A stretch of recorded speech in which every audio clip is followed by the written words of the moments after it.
Wow.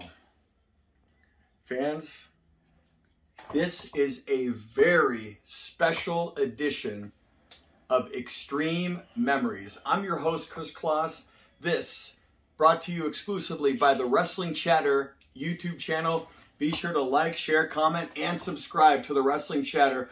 The more subscribers we get, the more great content we can bring to you. Speaking of content, speaking of a lot of content, this is Xtreme Memories 2-year anniversary special. And yes, I can't believe it, folks. It's been 2 years. Where's the time gone? I have no idea. We have been here since July of 2020. This premiering on the 30th of July, 2022. The 2-year anniversary special. And this is going to be a very special edition of Xtreme Memories. We're going to talk about the Wrestling Chatter YouTube channel, the genesis, how it all came to be, as well as the show Xtreme Memories on the Wrestling Chatter YouTube channel. We're going to talk to one of the guys that makes it all possible. Usually he's the guy producing, editing, behind the camera here at the Wrestling Chatter, here at Xtreme Memories. His name is George Hermoza. He's been in the wrestling industry. He's been on the inside, the outside of the curtain. And tonight, he is here for you all to see and for you all to hear. And I'm going to be very candid as well. Usually I'm the host. I'm the one asking questions. Well, George, he's going to play the role of host as well and ask me some questions. Put me on the old, the old hot seat. This is it, folks. Thank you, fans, very, very much. Because of you, this is all possible. The 2-year anniversary special. I can't believe it's been 2 years of Xtreme Memories. Well, this is a first. Usually you're on this side, and I'm usually nowhere to be found. I'm usually on the other side of, the camera, because usually you're on this side, and somebody else is on the side that you're on now. If that makes any sense. Boy, for someone that knows how this works, you really need to elementary job explaining things. But nonetheless, George Hermoza, I mean, you can welcome me to this episode. I can welcome you to this episode. It could go one of both ways, but like we said in the intro, this is a special episode. Yeah, this is a special episode. And first off, I want to take this opportunity to thank all the fans for their continued support. 2 years. We have been doing Xtreme Memories. We'll get to the rest of the Wrestling Chatter YouTube channel, but specifically Xtreme Memories. You're in the old studio. You are in the old studio. If you remember, fans, that's where I used to sit for the first year of Xtreme Memories, almost. Not quite, but almost the first year. But we've been doing this show consistently on the 15th and the 30th of every month, consistently since July 31st. So we are 2 years. July 31st of 2020. As we all know, we had a bunch of downtime during the pandemic. And my good buddy and co-worker here, George Hermoza, who basically spearheaded and launched this channel shortly before Xtreme Memories debuted. You can talk more, George, about the shows that you started up on this channel with. But when you started this channel up, you, George, we've worked together on and off in the past. There was a show called the Kris Kloss Show. It was an online show, and kind of like the feeling out, the blueprint for this show really ended up being. But George, 2 years, man, and I can't believe it. You had the idea not only to do this show, you approached me with this idea a few years before we actually launched. Just the idea of me hosting a show revolving around pro wrestling, specifically XPW and pro wrestling. We'll get into that more because we spun off a show which now called Cali's Finest. So I'm doing you know, stuff with XPW, but also just wrestling in general in this region, part of the country. But, you know, this was an idea that you had, oh boy, I would say at least 5-6 years before we started. Yeah, I think we're probably going to talk it out as far as like kind of the genesis. I mean, that's kind of why I'm here too. You kind of mentioned it in the intro as far as kind of giving a lot of the people that are watching that I'm always very grateful for anybody that's watching. Like, thank you so much. You know, you have no idea how much I appreciate this. Just kind of here, even if you're watching this right now, I'm eternally grateful just for you know, giving us your time.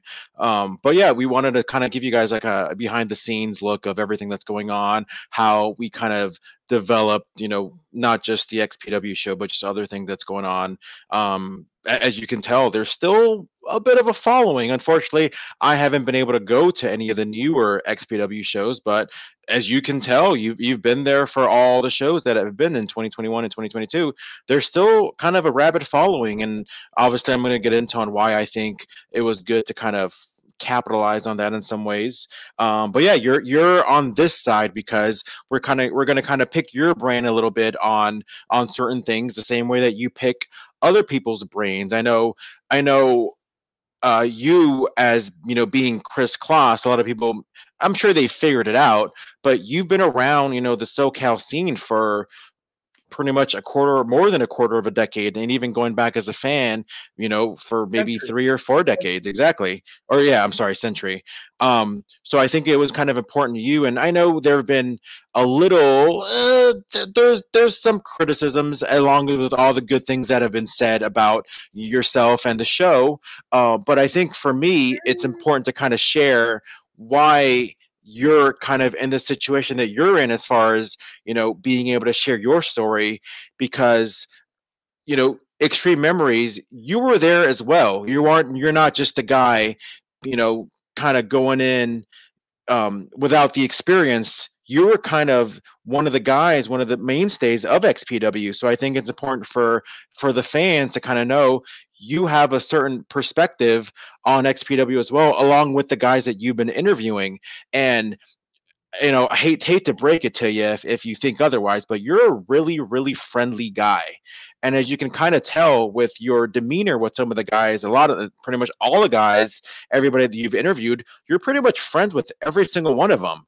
And I think that's kind of a unique perspective on being an interviewer, because sometimes people go in blank, people go in blind, you know, hey, nice to meet you. We never really crossed paths, but you pretty much crossed paths with everybody who you interviewed. Yeah. Yeah, that's true. I mean, I guess this is what your thought process was. Again, I mean, once again, by the way, I got to go into host mode. If you like what you're seeing, hit the bell, hit the notification, hit the subscribe button, share this video, give it a thumbs up.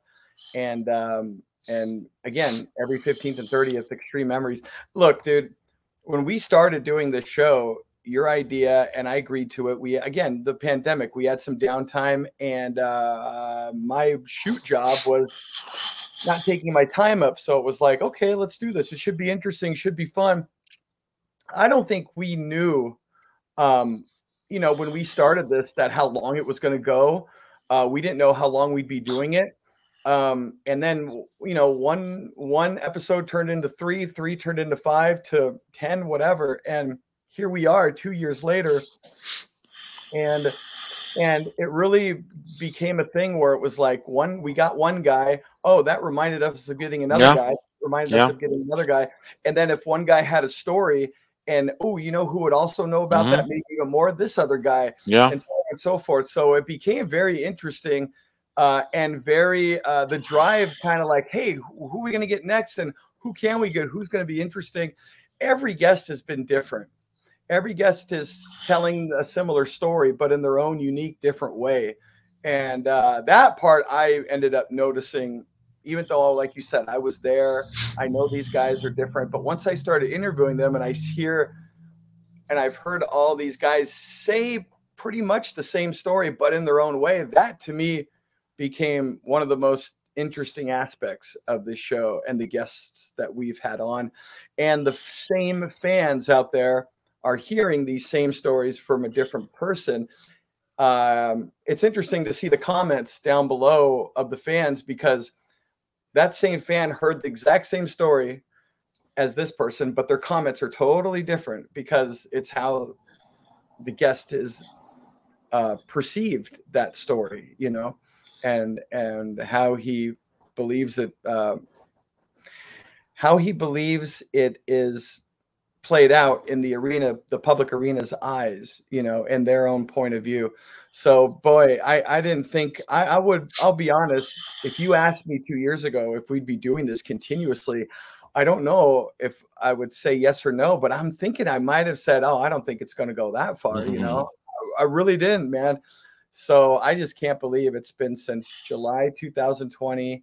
And here we are, July 30th is when this premieres right here, July 2022. But and speaking of the fans, like, you have no idea, like, we see all the comments. I mean, Eric H 82082, Mike Fryer, who like pretty much is always a great constant comment, like Kevin Huber, God, there's so many names, Christopher Perales, like all you guys, like, trust me, like I see all your great comments, I hear all your great comments, and listen, like, it's all for you guys, to be honest with you. I know it sounds cheesy and corny, but it's all for you guys. But we're gonna, since I'm on this side, you know, of the camera, we want to talk a little bit more about you as well, Kris Kloss, since you're on that side.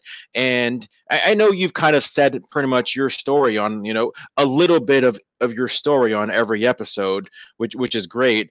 But how did you kind of get involved with pro wrestling? You know, we were all fans. I'm not going to bore anybody with just how I was being a fan, but how did you make the decision of now going from fan into the other side of, I guess you can say, the barricade? Oh, unbelievable. Well, it was like, I mean, I want to say 97, 98. So I'm right at the 25-year mark of being in the business. And look, man, when I was a kid, I was a pretty mainstream fan, like all the other kids. I'm a kid of the 80s. You know, you're a kid of the 90s. And I was in. You know what that is? George Washington, a U.S. quarter, 25. You said you're celebrating your 25. Oh, and what do we have? Wait, hold that up. Hold that up again. 2 Georges for the price of 1. Yeah. Okay. The show. The great thing about this show, filled with a ton of comedy gold, as you can see this right there, unbelievable. But oh, I should say comedy silver. That was a silver, not a. Let's move on. Yeah, but no. I look, dude. I was a mainstream fan. I love wrestling, and then as the years went on, let's say in the late 80s, I found myself really liking it. Okay, I've always liked it, but now I'm really liking it. And then it wasn't until I went to see a show in '88 at the Sports Arena, October '88, the Z Channel. That was my first ever show, October 16th, and pretty awesome. But then, real quick, you can remember your first show, but you can't remember my birthday. But anyways, hey, go on. I just said the 16th, right? Yeah. Yeah, there you go. But nonetheless, inside joke, by the way. But nonetheless, no, I've shared this on the show. Like, I was a big Laker fan growing up, Magic Johnson, all that. And when we went to a few games, but we couldn't afford it really. And it was like, it was a big treat if we went. Wrestling was a lot more inexpensive than the Laker games. But when I went to the Sports Arena, I saw the audience in the same arena as the Clippers playing, and the Lakers are right down the street, the Forum. And it was like, I just remember as a kid watching the fans pay attention to the wrestling event. And it was the same vibe and feel as the fans at Dodger Stadium or at the Forum or at the Sports Arena for a Clipper game. And that was one thing as a kid that I noticed and I was fascinated by. I was drawn to. I love the tongue-in-cheek, the show of wrestling. But when I look around me and I'm seeing these fans react and look at it as if they're laughing, they're having fun, but mostly back then, they're paying attention to this in a serious way, suspending their disbelief and acting just as they were at a Clipper or Laker game. And I'm like, oh my gosh, this is a show, but these fans are looking at it like a sport. I was like, wow, that's what this is. That's what wrestling is. That's the foundation of wrestling existing, is it portraying itself like a real event. And I found that fascinating, and it made you, at that point, that age, it made you think that, oh, I get it a little bit more than these people because I'm noticing that, right? So I don't know if that was the turning point where I maybe had the drive and made an agreement with myself. Hey, this is, I want to try this out somehow. I want to get into this world. And I did a Howard Finkel impersonation. I did all that. And so I'm like, I can do this. I can ring announce, you know, I can do this. And the opportunity came in the form of Slammers Wrestling Gym through Dynamite D's Wrestle Talk radio show, cable radio network. And I got to know, went to Slammers. And then shortly after that, they branched off, and Dynamite D, Kevin Kleinrock, Patrick Hernandez formed Southern California Championship Wrestling. They didn't branch out. They broke apart from Slammers.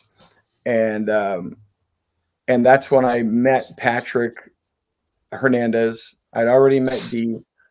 And I guess I met Kleinrock too at that time. And then I became the ring announcer, you know. Now, I'm sure you're going to get to it in a little bit, but why did you never have the aspiration of being a professional wrestler? You know, when I was younger in high school, I would always go up to my teachers, and when I had lunch detention, and I would talk to them like I was Mean Gene, like, hey, you gotta be kidding me. What are you doing? No, you didn't see in the back. Hey, the hand was raised the whole time. Nobody, and I mean nobody, blurted anything out without permission. Fans, will be right back after this. I'm going to go to the restroom. When like my teacher, we'd all be in the class, and my teacher would walk in, and I do Howard Finkel, ladies and gentlemen, making his way into the classroom, you know, and weighing in at 200, you know, and I do my teacher's name, you know. So I just fell in love with doing that, and I guess I had a knack for being on stage and projecting myself as an actor.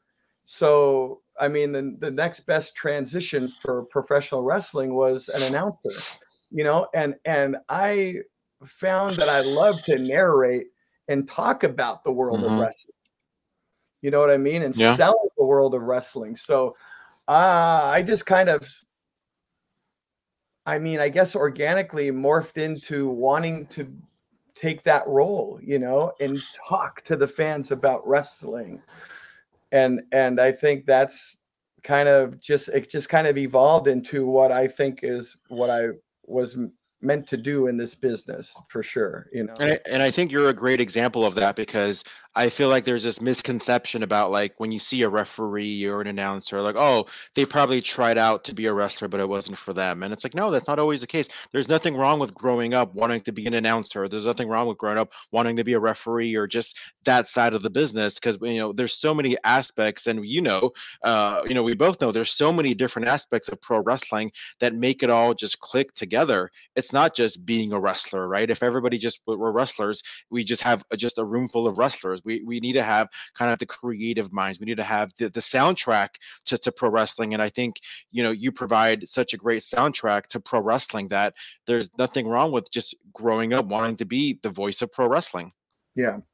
Yeah. I mean, you idolize guys like Gordon Sully, Gorilla Monsoon, Bobby Heenan, Jesse, Vince. I mean, boy, I don't see how anybody wouldn't want to do that, you know, like, or watching the Dodgers and Lakers, you see Vince Scully, Chick Hearn. Those guys were, I mean, they were icons, you know, like I can't see why anybody would be like, oh, I don't want to do that job. At least for me, I was like, no, that's pretty, and I had a lot of respect for the guys before me. And I once I got into the role of play-by-play announcer, boy, I did not take it lightly. I had fun. The fun and cheek aspect of pro wrestling is always there. And I think it has to be there. It's like Bobby Heenan once said, sometimes this industry needed a big kick in the ass as far as sense of humor goes, you know, and I think that is so vital. I agree with that belief that that's so vital to professional wrestling, but there's a really delicate balance in that. We were talking about this earlier over dinner. There's a delicate balance as far as the comedy, tongue-in-cheek part of wrestling, and when it's appropriate.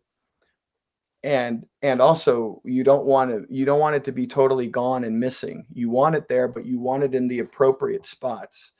And Bobby Heenan was a master at that. A master at that. He was a genius because he was hysterical, but you believed, oh, this guy wants the championship for his guy. Like, you know, he didn't need, a guy like that didn't need to be explained that. He just knew it, you know. And that's, so I tried to, throughout my career, I've tried to balance that and preserve that and not take myself too seriously to where I'm not going to do that and I'm not going to look stupid. No, I'm never going to take myself that seriously. But at the same time, respect and honor the industry and the role that I have within it. And also I never needed to really like remind myself that I have to do it. I just always enjoy this world, this wrestling world so much that I love to do that, you know? So I love to honor it. I love to preserve it. I love to, you know, back in the day, more so the kayfabe, you know, it's, I mean, let's be honest, when I started versus now, it's a whole different world. You know, it was not the kayfabe of the 70s and early 80s when I started, but it's sure is a hell of a lot more kayfabe than it is now. And that mindset was still going on in the locker room. So that was, you know, some guys needed, hey, you can't talk like that, you know, whereas I was like, you don't have to tell me anything. I'm glad that I'm in this part of the world that I am kayfabe, you know, like I got excited for that. And because I knew how important it was to the business and the respect factor. And I think this business deserves a lot of respect and a lot more than it gets at times, you know. It's phony, it's this, it's that. It's not always given. It's given the respect, but not always. Yeah. It gets its due, but it doesn't really get its due, you know. How do you think, you know, because you just talked a lot about, you know, wanting to be a commentator, but how do you think you learn the most or the best about actually being a commentator? Because wanting to be a commentator and being a commentator are two completely different things. Not only that, a lot of people, I'm sure they know, but I think a lot of people don't know, being a commentator, being a play-by-play commentator is very, very difficult. It is not a job that everybody can do, but you did it very, very well. So how do you think you learned that aspect of being a play-by-play commentator? Like, how did you get those reps? How did you get the practice into becoming, you know, what you ended up becoming? So I don't know if I ever mentioned this on the show, but here's a bombshell. I was a ring announcer in SECW, even in the beginning days of XPW. I was set to be the ring announcer, and we did the first show, and Rob and Kevin Kloss get in the booth and call the match. Call the match. Yeah, call it. Well, what about the ring announcing? Oh, we'll get someone else to do it. Call it. And I'm like, that was it. I was thrown in there. So in the beginning, it was all the stuff that I ate, I slept, I breathed wrestling as a kid, which a lot of us did. And I soaked a lot of it up like a sponge. And so that got me through the first year or two.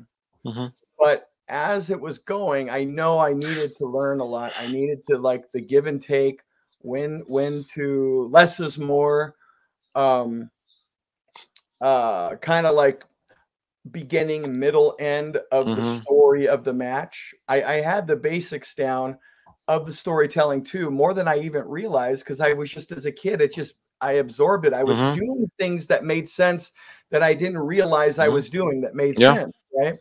So, but once I became aware of that, then now I can work with this. Now I can kind of put the pieces where I want and all this.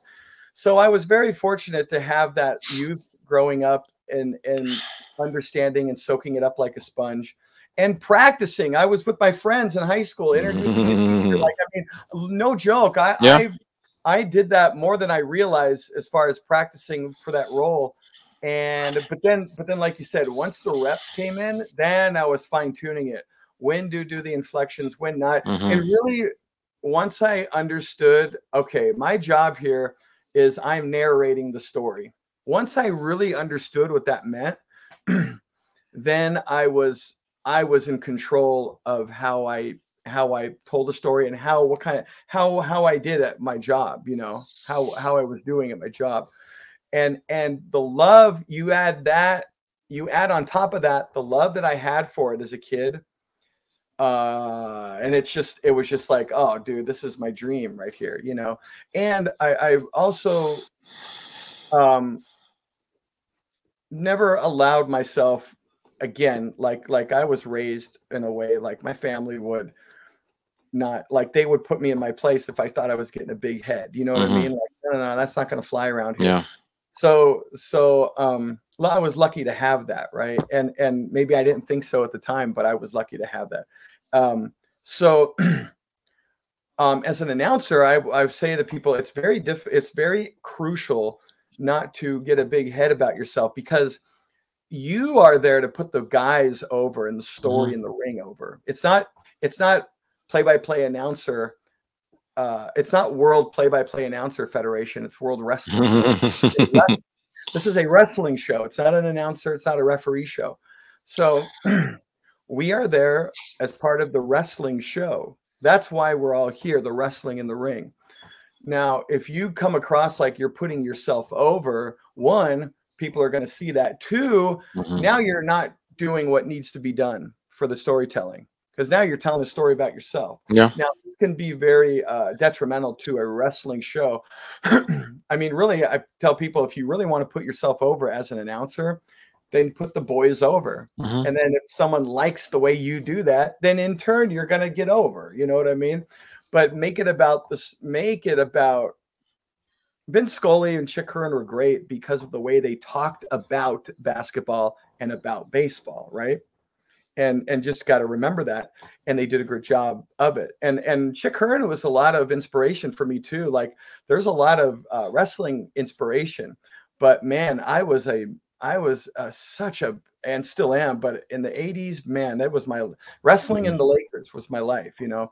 And Chick Hearn, so phenomenal. And then there's a crossover, him in that movie Body Slam, you know what I mean? So it's interesting. But he also did boxing, Chick Hearn, Friday Night Fights at the Forum.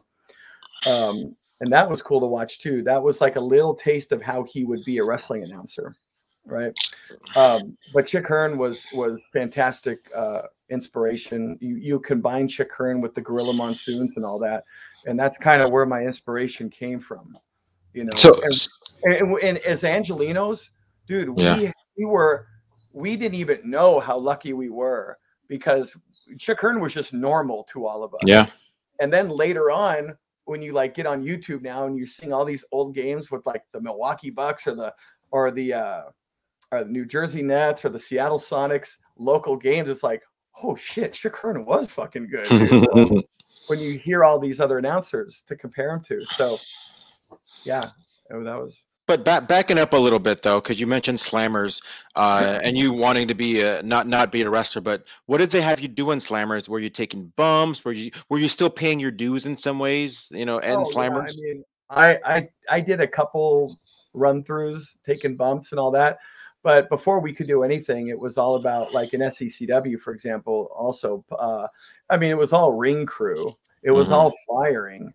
It was all everything, you know, running errands, getting stuff. Like, so no one got a free ride back then. No one got a free ride back then. And no one wanted to get a free ride back then, because if you got a free ride back then and the boys do it, oh, dude, you're going to get no respect, you know? You almost don't want people to know I'm getting a free ride. That's why people would brag about, oh man, I did the ring crew. Oh man, I had to go here. It's like you're bragging about that because you want people to know about that because it's a better reputation you're going to have. So we all did that, you know. Even the early days of XPW, I was, you know, in Reseda, we were, you know, before we got our feet on the ground and built that brand, we were doing that still, you know.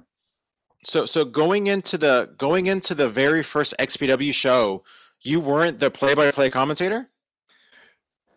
You know, I'm trying to remember when I came in and Rob got the flyer for SCCW. I definitely was the ring announcer still at that point, but by the time we kind of started going into the office, I was just an announcer.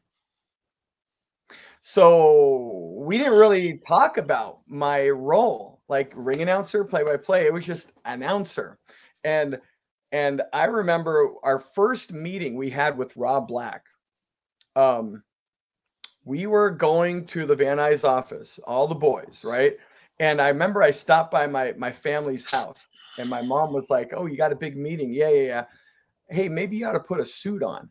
And I'm like, "Oh, this is just with the boys, you know." But then I was telling my family about this whole deal with Rob, and they're like, "Well, you never know." And I'm like, "All right, it won't hurt, right?" So I put my suit on, go to the office, and I go into the office, and like, long story short, Kevin told me later, when all the boys were walking around and Rob was looking, he went aside to Kevin like, "Hey, who's the guy in the suit and tie?" "Oh, that's our announcer, Kris Kloss," you know. So even that moment sold me on him, and probably Tom Byron as well. And because they didn't know who I was, and they didn't know I was just a ring announcer. And so maybe in his mind, I was the play-by-play guy. And that's maybe how it just kind of evolved and came to be, you know, like, "Hey, go in the booth, Kloss, and call the match." And I called it decent enough, you know, from all the guys I remember. But to me, I can't look at that hardcore conception. I cringe, dude. I was like as green as the shirt I got on, dude. Like, it was rough, dude, for me to look back at that now, because I'm teasing apart all the imperfections that I had, and there were a lot.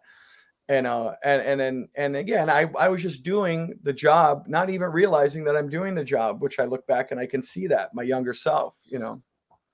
Well, how did it feel? Because we can talk about Rivera. We have, you know, a couple shows with a couple Larry Riveras. You know, we all love it. So if you guys want to see the dynamic between yourself and Rivera, you can go back and watch those shows. But what was it like, you know, going into like a Suncoast or a Sam Goody or some of these places and seeing like, wow, the thing that I commentated is right here in front of me for people to buy, not just for people to buy, but people are actually buying it. Like, how did it feel for you now to be in the same section as the WWF VHSs and the DVDs? Like, how did it feel for you to have that? It didn't seem like it was real.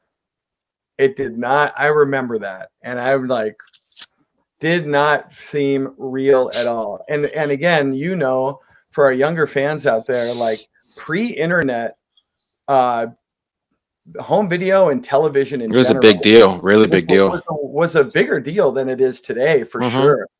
Even being on television, we talked about this on a few episodes, on the later episodes, but being on TV, I mean, still a big deal to be on television today. Don't get me wrong, but it's not.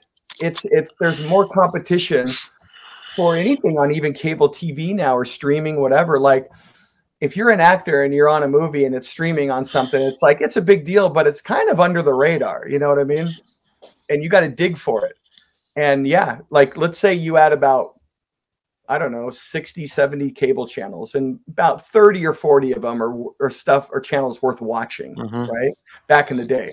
So you got to think, that's it for everything in the country, in the world. Like, you are one of few people that are on one of those 30 channels at one particular time. There's if you really think about it, there's probably, like, you could put all those people in like the size of a Costco in the world, dude. Like, right? You know, you think about it.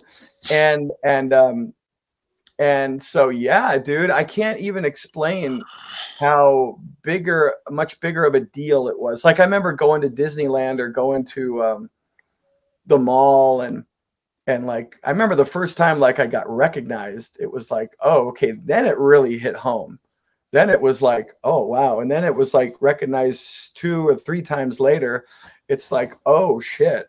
But I remember too, this is very tricky because it's so easy for something like that to go to your head, especially when you're younger. You know what I mean? But I also understood that you can't do this for the fame. You have to do it because you love it. Because I saw people, not to name names, dude, but I saw the people that were there to be famous, and all those people would eventually get burnt out because they're not really loving what they're doing. You got to do it because you love what you do. If the fame comes, it comes, whatever, you know, but it can't be the #1 priority as to why you do it, because you will burn out. Because you're doing it for that reason. You're not doing it for the reason the show exists, right? And the role that you're playing. But so, yeah, I mean, I got a taste of that, man. It was like, oh my gosh, dude. I think the Suncoast, the Tower Records, Best Buy and all that, Fry's Electronics, wherever, it was like, oh, wow, that's pretty cool.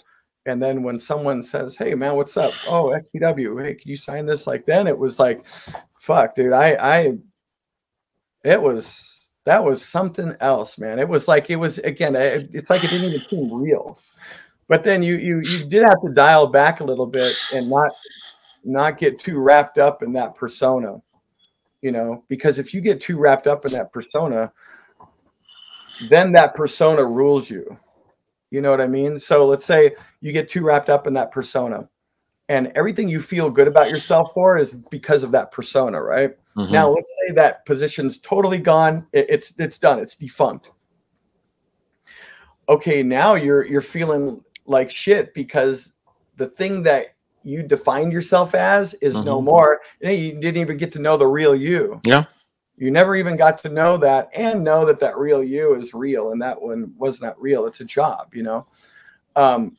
Look, I'm not saying enjoy it, relish in it, do all that. But again, I guess that's what I mean when I say don't take yourself too seriously in this business. Respect the business, take the business seriously, but don't take yourself too serious within the business, if that makes sense. You want to take what you're doing seriously. Yeah, but not define yourself as, you know, everything that is within my wrestling character. But it was so the reason I'm sharing this, because when those things like you asked me happen, Suncoast, or when I mentioned people recognizing you, oh my gosh, it is so easy. So easy to get latched on to that. And like you brought up too, it's like it was even more so then, because there wasn't all this other competition on the internet. Even this show we're doing right now, it's very cool, but it's one of many shows, one of gazillions, right? Where when XPW was on TV, that was like one of 5 wrestling companies on television. Well, especially when ECW went out of business. And WCW. Yeah. Then it was like, oh my gosh, we got something here. Like, that's it. You know, it was us and WWF at the 11 o'clock Saturday night hour or whatever, you know. I have a couple of stories for myself too, like, because, you know, I've always been a fan myself, you know, and I was, you know, fascinated by XPW mostly because I am, you know, for anybody that's not watching and for, you know, that lives in Southern California, is I'm from LA. Not only am I from Los Angeles, I'm from the San Fernando Valley of Los Angeles. There have been movies about the San Fernando Valley, you know, Magnolia. I think there was a movie called Licorice Pizza that I haven't seen yet, but you know, it's very San Fernando Valley based. So we have our own identity in terms of just kind of, you know, you have people that don't live in the valley, that live, you know, south of the 101, not the 101, but south of Ventura, you know, West LA, Hollywood. They're like, I would never move into the valley. I don't even have a reason to go to the valley. People in the valley are like, I have no reason to leave the valley. So I'm very much the valley, right? The San Fernando Valley. You know what else was the San Fernando Valley? XPW. So I was like, wow, like this is right in my neighborhood. And like, you know, the offices were like 10 minutes away. Granted, like San Fernando Valley is also known for another industry that, you know, we can all figure out was, you know, very synonymous with extreme, you know, with XPW. And I was like, dude, so this is right up my alley. So you guys are having shows in Birmingham, you guys are having shows, you know, in Reseda. And for whatever reason, I never went to Reseda. But anyways, that's besides the point. So I used to work at a toy store right there in Sherman Oaks, California. And, you know, I'm doing my thing, you know, restocking shelves, and in comes uh, Chaos and GQ Money. And I'm like marking out like a little girl. And here I am, you know, here comes blonde haired rock superstar Chaos. Here comes, you know, GQ Money. And they're shopping for Simpsons action figures. And I'm like, oh wow, like that's you know, that's awesome. Like you guys are one of us, you know. And I said hello, like I, you know, hey man, I'm a big fan of XPW, you know, great, fantastic, you know. And then, you know, so I was like, dude, that's freaking cool. But another story that, you know, I've always kind of wanted to share, but I never had the opportunity to, because obviously this is the first time we're doing this, is, and I've told you this before, the first time that me and you met, this was June of 2001. So this goes back. So Wow. it was the week after an XPW show at Olympic. So maybe it was like whatever the May or June show was, right? Okay. And I was with my friend Daron. Shout out to Daron Martin if he's out there watching. So and actually I think Aaron Hassan was there too. If anybody from the SoCal scene knows Aaron Hassan. And I think one other guy too was with us. But and so Daron is a very big, tall guy. Maybe like 6'4", 6'5". And you know, so we're sitting there, we're sitting in our seats, and you know, there's a guy that walks by, and he notices how big Daron is. He's like, wow, you're a big dude. Like, hey, I'm running an indie show next week. I need a security guy. And he goes like, yeah, I can't promise much. It's a small indie show, but it's, I just need a door guy, security guy to kind of handle, if anything goes down. He's like, yeah, sure, that's fine. I'll be there. It's in West Hills at JCC. But the guy that approached Daron was your buddy, Logan X. Okay, yeah. Logan X, and like I didn't know who anybody was, but so I was like, oh, so I told Daron, I'm like, hey, can I come too? Like, can I come to the show? I'll give you a ride. And obviously, like, I'm sitting there, like, I don't want to like spill any beans or spill any secrets, but like, it's kind of easy to kind of get into indie shows if you come at a certain time, so I'm like, "Ooh, can you let me in?" Like, oh, this and that. And I'm like, yeah, just come with me. I'll say that you took me, that you're my ride, and you'll be fine, So I come to it was MPW. It was like their second show ever. Which is crazy how they're still going out. And obviously you're one of the commentators at, every Friday for MPW. So shout out to them. I know they always, let us have the banner up and, promote. Yes.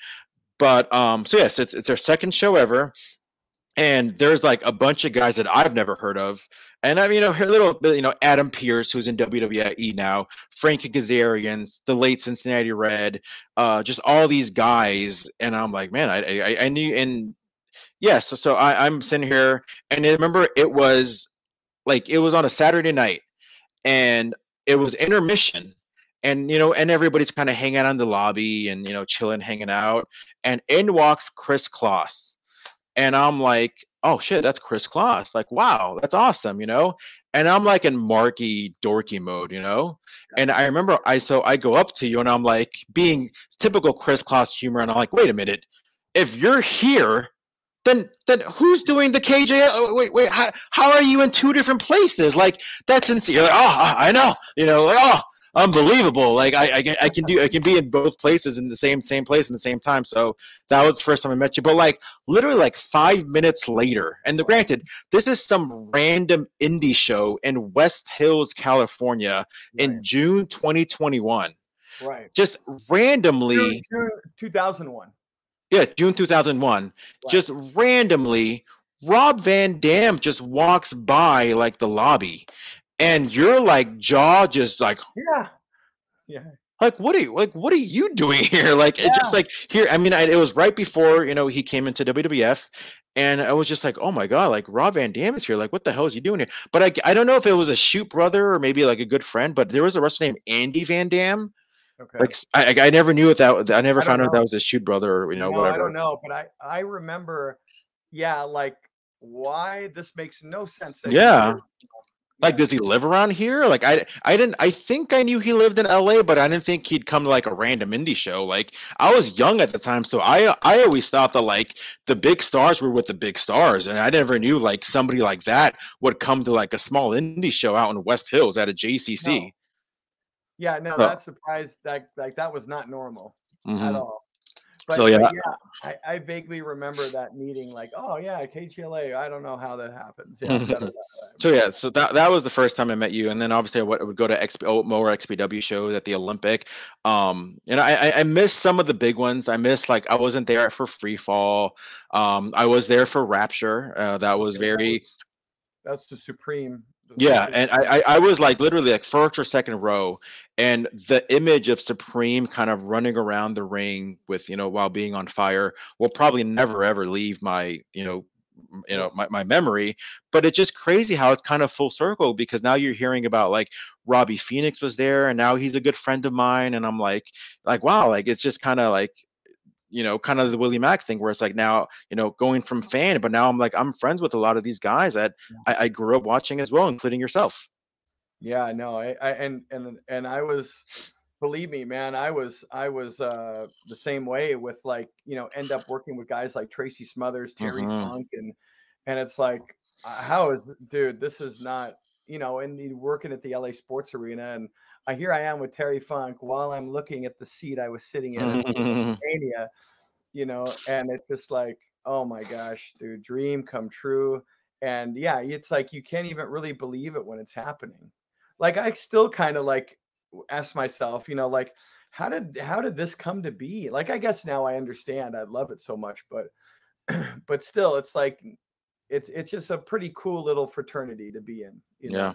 It really is, man. It's a lot of good people, dude, and a lot of laughs and a lot of fun and sharing the same likes and sharing the same kind of mentality we were as kids. Like basically all of us would have should have known each other when we were Hmm. kids. We would have all got along and Yeah. all like had the same sense of humor and got it, and watched these shows. So Todd Kennelly, give a shout out. He and I really kind of understood that about one another, when we were kids. Like, damn, we were like the same exact person, Hmm. dude, growing up. And I think a lot of us, it's like that. And yeah, again, shout out to Logan, because you're right. This banner, you see at a lot of local indie shows, and case in point, no exception. Every Friday night, Hmm. MPW 19801 Nordoff, not street, Nordoff Place, Chatsworth, California.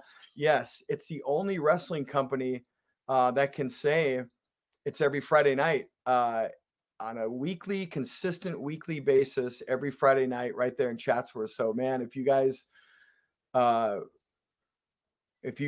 want to check out some wrestling, go check out MPW, Millennium Pro Wrestling, Friday night, 7:30, and August 5th and September 9th. Those are going to be two big shows coming up. Yeah, 2020. and like I said, they've been putting on some great shows. Like I said, that show in like June '01 was like full of just guys that like, man, like you look at that card back then, and you're like, wow, like a lot of those guys kind of went on to do some pretty cool things.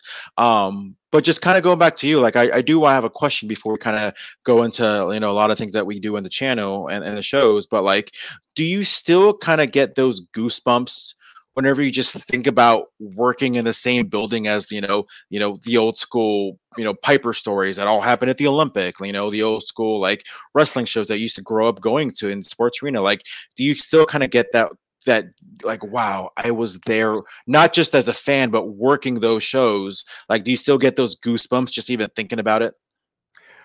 Yeah. I that hasn't gone away. Like, oh man, look at what I did with Terry Funk. Look at where I went to as a fan. The only thing that may go away before that is like, I guess if I'm working with a star now, um, it's still gonna be pretty cool, but it's gonna feel more like a job, and I should be there anyway now. And I know I don't want to, I'll never lose my love for the business, but I guess I'm not marking out for for the icon, the legend, working with them as much anymore. Mm-hmm. And a lot of that was just because I've already been there, done that, and I understand that. Like again, if you're gonna work with Roddy Piper, if you're gonna work with Terry Funk, it's like the next time somebody from wrestling comes around, it's like, okay, that's cool, but been there, done that. You know what I mean? Mm-hmm. And I appreciate it. I love it. And it's awesome still, but it's just not, it's good. It's a fun, awesome feeling, but you're never going to compare to the first time you're younger, you're working with Terry Funk, you're working with Roddy Piper. Like, once you do that, it's like, feels like the first time, feels like the very first time, you know, and all of our first times are the best, right? You know, so I think that that does go away. I mean, I've noticed that, but what you're asking me right now, no, like looking back at those things, oh dude, I'll always have fond, oh, look how awesome that was, memory of that for sure. Never goes away. I mean, there's some. I mean, Grand Olympic. I mean, thankfully, it's still there. I know the sports arena is not, and I know the Olympic Auditorium has turned into like a church, like a lot of great wrestling venues, which is unfortunate, But we all love God, but yeah, it's at least it's still there because you never know because you never know some rich wrestling fan can be like, you know what, I'm going to buy it back and make wrestling relevant in the Olympic. You never know. I know we all say if we win the lottery we'll do it ourselves, but well, check it out. Like, dude, it's very possible because remember the Forum after the Lakers left, it turned into a church. And then the church left, and now it's having events again. So it could, including wrestling. They've had one show not too long ago. Yeah. So I mean, it's very likely that could happen to the Olympics. So no, dude. Like, I know people cringe at the Olympic being a church just as much as the sports arena being torn down, but it's like no. Sports arena is gone. There's no shot at that ever coming back. There's a shot at the Olympic. I wish the sports arena was turned into a church. You know what I mean? So there's hope that something can happen, but no. Especially because the Olympics still kind of has a lot of the seatings, like the old school sporting seatings. Yeah, they're behind. We were in there behind the pulpit, behind that. Like, no one sits back there, but the chairs are still there. Yeah, behind the pulpit. There's video. Yeah. There's a video on someone's Facebook. I'm sure it's on maybe yours or Danny's, but like there's videos of we did a couple videos in the building when it was a church. Yeah. We were pretty quiet, but we kind of were able to get in there. So yeah. And we were and we had those are on YouTube, I think. If we find those, someone could put the link in the description or the comment section. But yeah, this was like right before the sports arena got torn down too. We were there. Because this was right after Bruce Springsteen's the last ever show there in 2016 was a Bruce Springsteen concert, and I actually ended up going to that show, but no, it was yeah, who would have thought when we were there that, man, that place is just going to be gone. Really sad, in my opinion. I know I've said that on the show, but I really miss the sports arena. I mean, dude, that's where Rocky Balboa defeated Apollo Creed for the title. Just that alone, it's got to be historic. And do you think, like, give me like a number, maybe in terms of like hundreds of thousands or whatever, the same way that you look at the sports arena, or maybe the same way that I look at the Olympic Auditorium, how many people do you think look at crypto.com/Staples Center the same way that you looked at the sports arena? Like, do you think there's a lot of people out there like, oh man, I can't believe they changed the name of Staples Center to crypto.com. That was WrestleMania 21. That was this Raw. That was a SmackDown. Yeah, I think there's more of that going on right now. And actually, when I hear people, I actually just did a charity auction at the Peterson Automotive Museum, and one of the packages. Oh, nice. That's a great looking building. Oh yeah, it's beautiful.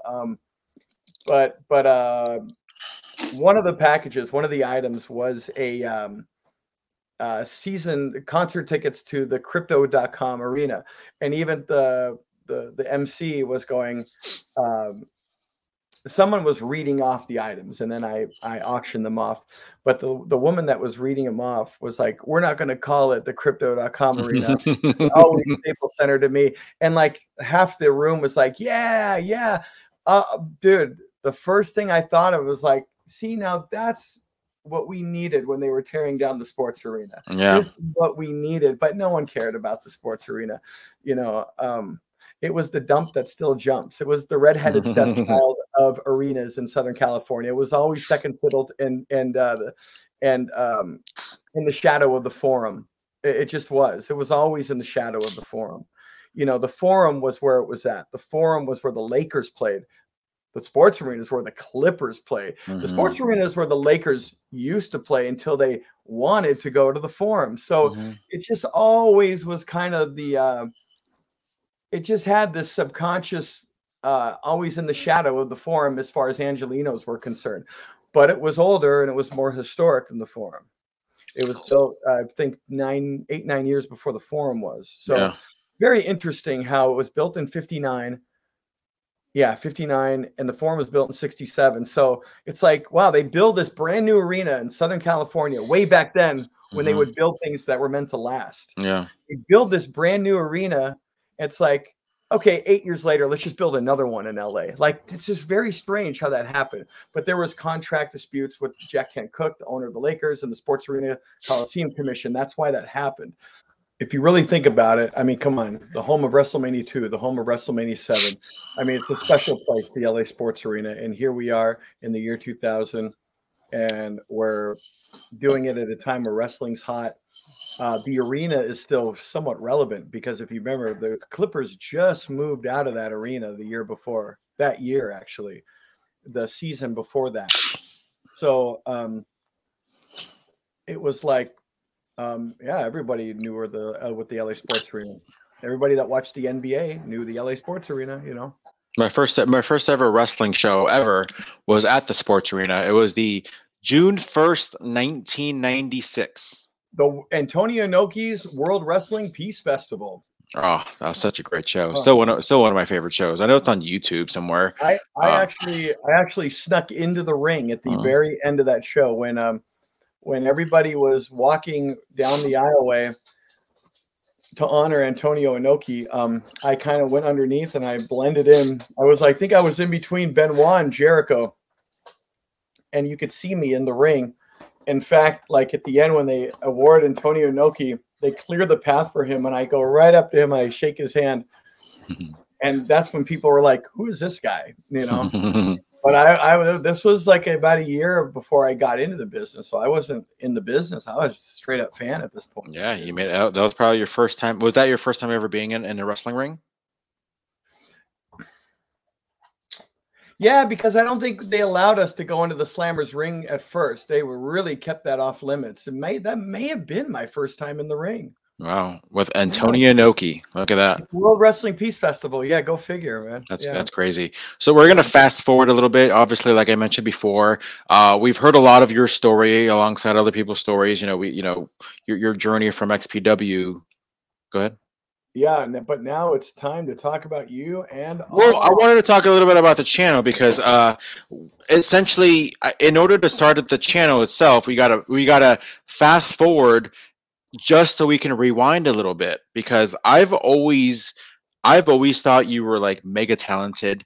I've always thought you were awesome. You have a great voice. You're a great storyteller. So fast forward to 2020, just to rewind to 2014, because I had met you in 2009.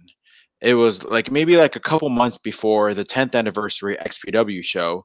And we just kind of met through like a mutual friend, and obviously I thought you were awesome. You thought I was awesome. But yeah, and so I was like, man, like I really want to do something. I've always wanted to do something. And I remember I was like, dude, we should do like a podcast. And this was like before like Pritchard was doing a podcast. This is before anybody was doing it. And podcasts were everything. I don't want to say we were revolutionizing anything in general. If anything, I was following in like Steve Austin's or Chris Jericho's or Colt Cabana's footsteps. I'm like, dude, Kris Kloss should have a podcast. And keep it simple. You call it the Kris Kloss Show. We would just talk about random stuff, every episode, yourself and Dana Ramirez.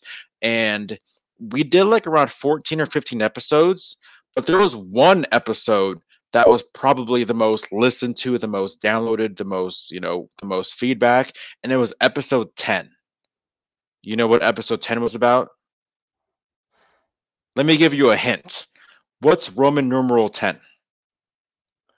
Oh, X. So we talked about XPW. And I noticed that that was like just like man, like everybody was like craving that one. And we had guys like ring crew guy on one time, and I know we had Willie Mack toward the end of the Kris Kloss Show run.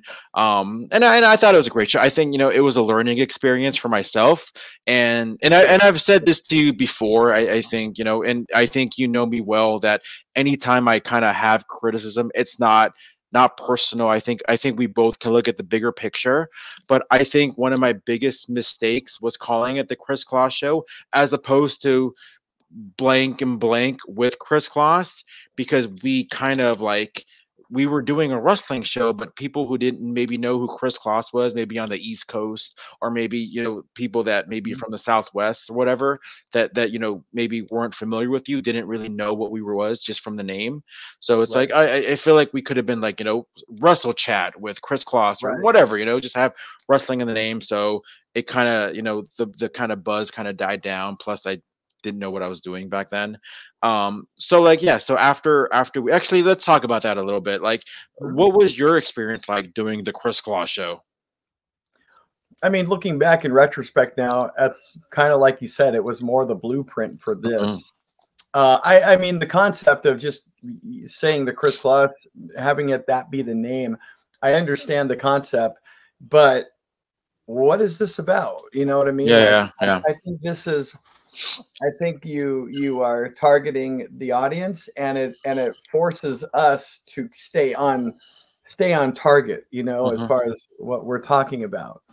Because honestly, like if it's just somebody's name is the name of the show, you could talk about anything, Like when we went to Richie Valens' house, the lost episode. And it's funny, like even if I said like, man, we're gonna release those episodes, I don't know where any of those episodes are. I mean, it's all online, it's all somewhere. Like I know it's on.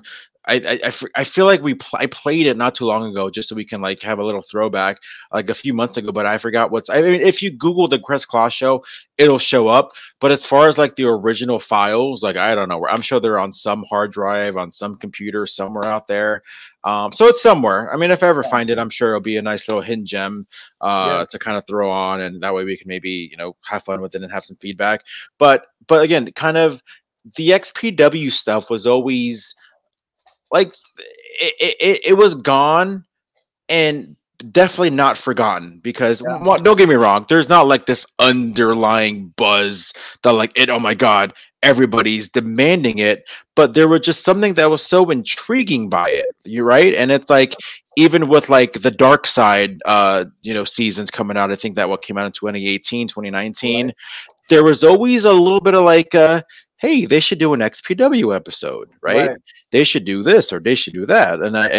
And I always kind of thought that like, oh, there's something there, right? So and honestly, when I first wanted to do this channel, it was always like, hey, let's do like an XPW channel. Let's have a channel. Let's show some matches. Let's have some interviews. Maybe we can throw in some like alternate commentary, right?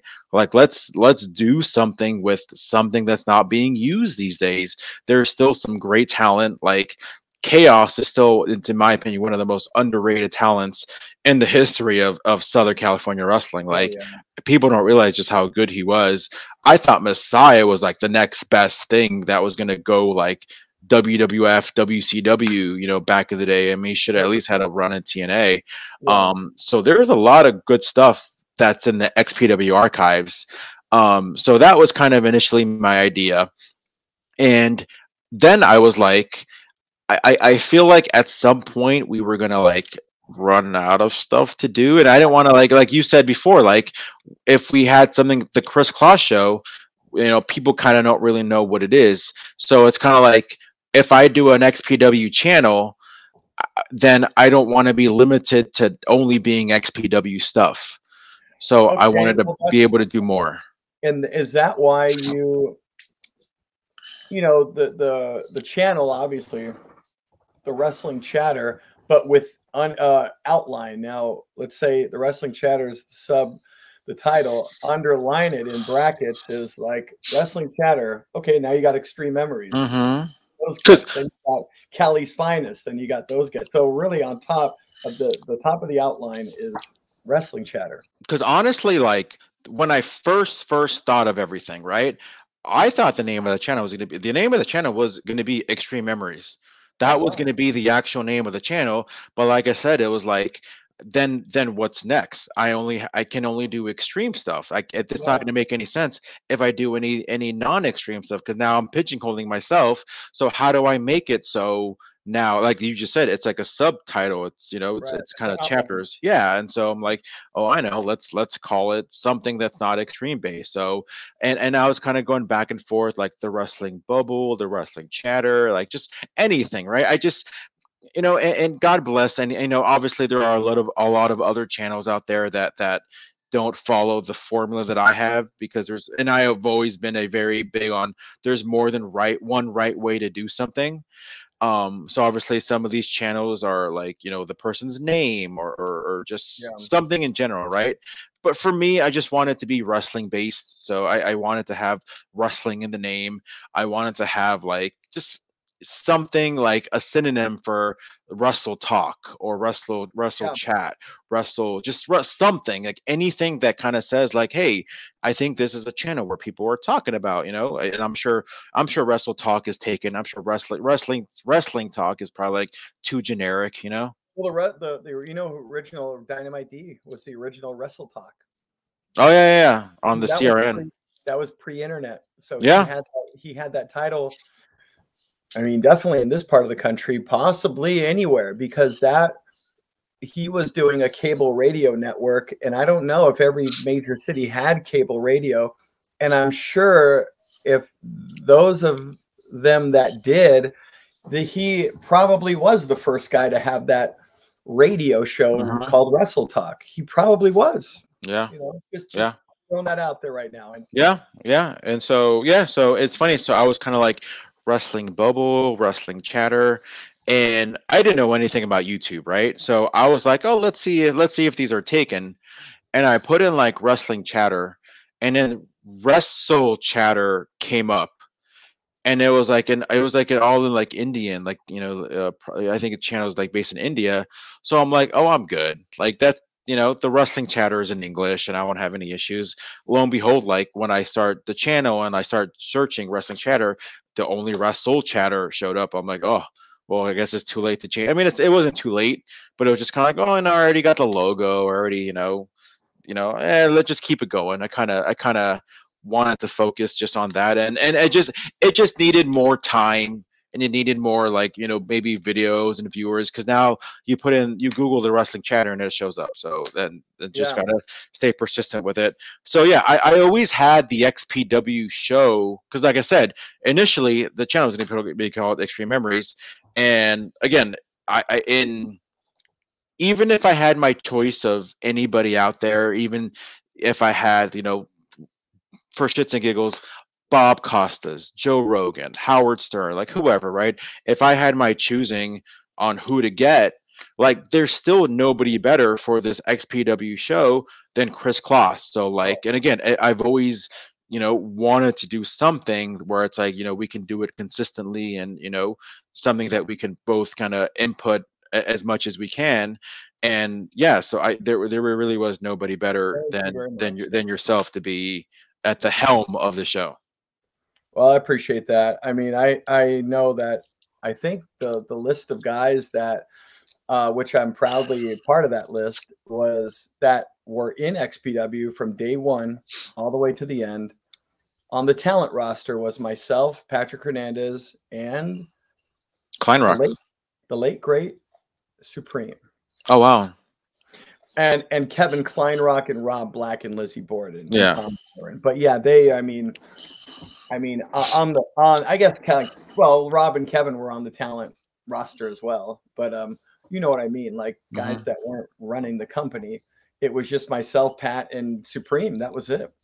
So I'm proud to say that I'm on that list. And yeah, I mean, I appreciate your kind words, and also, I mean, Pat or Supreme, if he was still here, could do the show too. You know, they were there from day one to the end. Now, I will say, and this is not me tooting my horn at all. It's just a matter of fact, is that I was Rivera too. We were there for more of the time than those guys were, because we were all there for the live show. But Rivera, myself, were there at least once a week in that office. Yeah. Where a lot of the boys, after we were done having those meetings, they were rarely ever at the office, you know, unless they had to film something or maybe go in there to dispute pay or whatever, you know. But yeah, so I say that not to toot my horn. I'm just saying, matter of fact, we were around the inner workings a little bit more, Rivera and I, than the rest of the crew.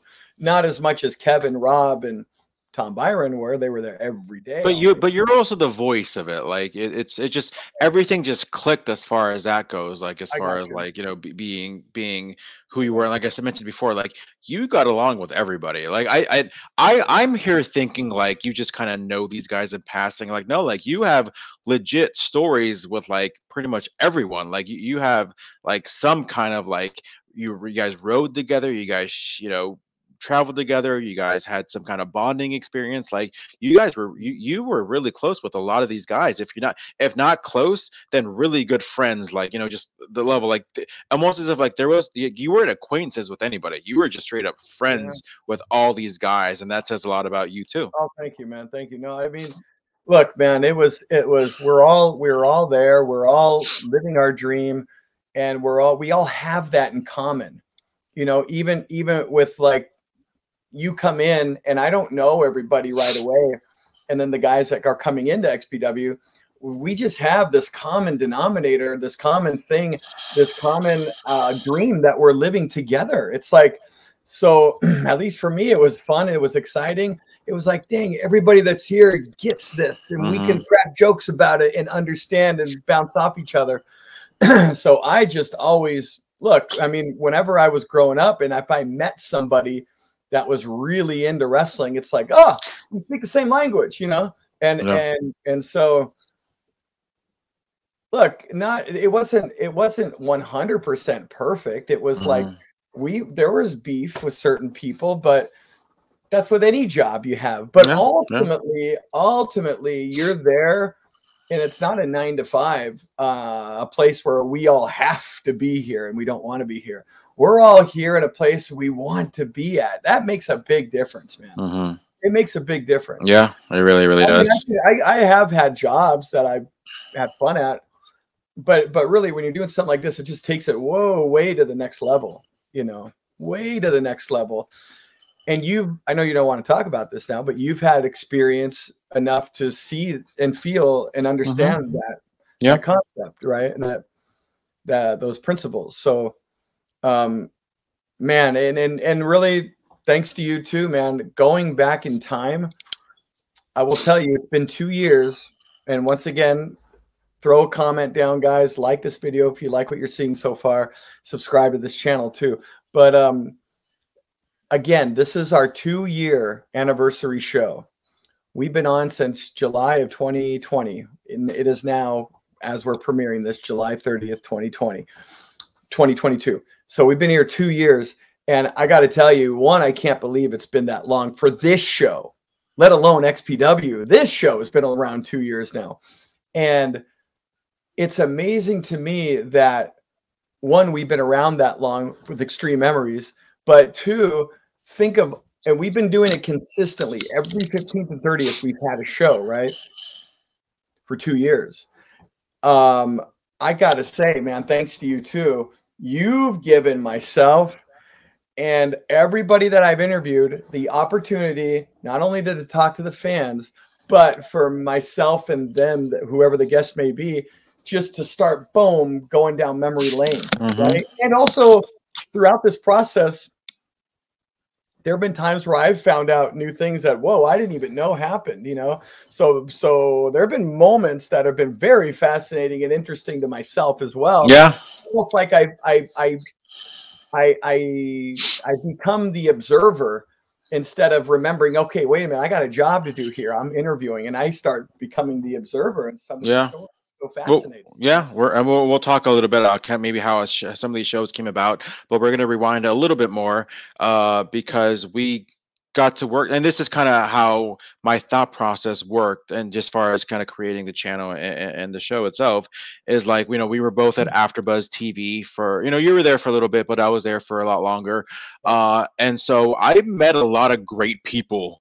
Like a lot of great people, like some great networking. I mean, for pretty much, like I know the guy that runs the YouTube for pretty much any Conrad Thompson podcast, whether it's the Bruce Pritchard, Bischoff, Shivani, Jeff Jarrett, like I know the guy that runs the YouTube for that. So like again, like AfterBuzz TV, like really allowed me to network things. Yeah. So what ended up happening, and obviously, like, you know, anybody watching this, you pretty much know that like COVID was a thing. And thankfully, you know, it's not so much of a thing anymore, but it's still kind of a thing. But like, I don't know if you guys remember, and you guys should remember because it was only 2 years ago, like the world literally just stopped, and people were doing nothing. And so I saw a lot of my peers, especially the ones that were at AfterBuzz, like they were doing their own thing, and like they're kind of inspired me, but like, how come I'm not doing my own thing? Like and here I am watching like ESPN, and again, mind you, everything that they were watching on not our world didn't just stop, but everything that we saw on TV, it stopped as well. Like it's so hard to watch wrestling from that time because it's like yeah, I remember when it was like literally nobody in the crowd, and they were just wrestling in front of, like, WrestleMania 36 was in front of no people. Like that's insane to me. Like that's insane. So like here I am watching wrestling. Here I am watching, you know, ESPN, watching some of my favorite stuff on ESPN, and they're literally doing the same thing that we are. Right? They don't have the fancy, you know, studio because they can't. Yeah. They don't have the fancy stuff. You know, they just have probably a regular webcam. Maybe either they bought one or they're using one from, you know, their computer. Maybe they just have like a little microphone or whatever it is. And I'm like, there is no reason why I can't do whatever it is that everyone else is doing, whether it's my peers or whether it's the guys that are watching, you know, on TV. And so kind of combined with, you know, the XPW stuff that I've been wanting to do on YouTube, it's like, dude, let's just do it. Like there's no reason why we can't do it. And this was probably what, June, early July, and I was like thinking like, wait, like, you know, the anniversary for XPW, the first show is coming up, like July 31st. Yeah, so let's do it. Like let's premiere the channel with an XPW interview on that day. Like, and we were boom, cool, let's do it, you know. And we, you know, obviously, and this is like, I know why you do it, but I just want to let you know why it kind of annoys me when you say my producer, because you are just as important in this whole thing as I am. So I think you are just as much of a producer than I am when putting all this together. Just throw it out there. So okay. So you know, you are if anything, I'm a co-producer. I'm a co-creator. I am very indebted to you and how much you've contributed to all this, you know, because I didn't hit up Kevin Kleinrock. I didn't hit up Joey Chaos. Like you were the guys that kind of hit up a lot of these guys to kind of make these interviews happen. I'm just the guy that presses record and has to edit. Go ahead. Yeah. And you know what? You just reminded me. I want to just shout out to all these guys. Like I'll give you two guys, for example, Pogo, Vic Grimes. Now, here's two examples of guys that do not like doing shoot interviews. They don't do them ever. They don't like doing them, I guess. They don't want to do them. And those two guys are a great example of what I appreciate, knowing all the boys. Yeah. And them, Vic and Pogo specifically, and there were a few others, but those are the two that come to mind. Those guys specifically did this show as a personal favor to me. Yeah. Just from knowing them through the years. So I mean, those little things after doing this show, man, I really appreciate me, my knowing and having the opportunity to just be friends with all these guys and guys like Billy Messiah that came on, that was just, my God, dude, this guy's just an open book, and he was so transparent, and he was, you know, him along with Joey Chaos,